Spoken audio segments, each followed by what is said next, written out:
Assalamu alaikum wa rahmatullahi wa barakatuh.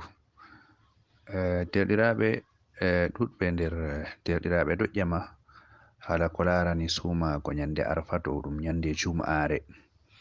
To wondo goɗɗo sumake jum'are man tan kam ɗum lattoto wodi aibe na, ɗum lattoto ɗum ganya ɗum na.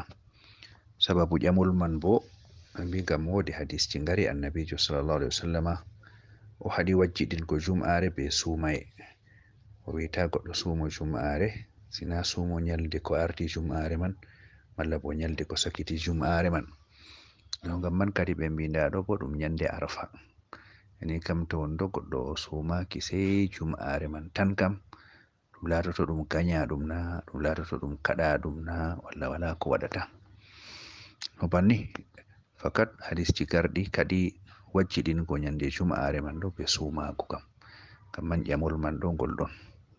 Amma ko modi ɓe njaabi dow mas'ala man kam ɓe mbi hadis garngol man ɗo ha goɗɗo on sumotoɗo jum'are man ngam ɗum jum'are non, ngam o yiɗi hokka jum'are man darja ɓura nyalde luttuɗe ɗo o sumo jum'are man ngam hore mum, kanko man on wiyete sumago man ganyaɗum ha hakke mako.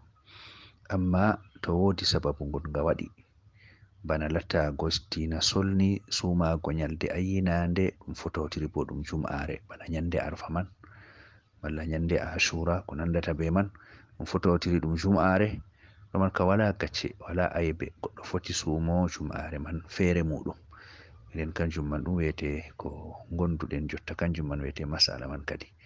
Nden kam wala aibe to goɗɗo Allah waɗi no ɗon no sumo ma ɗo kana jam kadi e to ɗon reni ha arfare man non o sumake nyande jum'are man bo wi'atake ganyaɗum. Nden ɗum nastata nder ko hadisji kadi man kadi innama ɗo kam ha cumotoɗo sumaye mutlak non, bi mana jum'are man ɗo hassasna nde ngam zati mare non. Amma jotta ka to sumake kam ɗum ngam nyande arfa o sumina ngam ɗum jum'are kam ɗum fototir non kadi. Nden kam ɗum latto ɗum wala ɗum wanyaka wala gacce ha majum.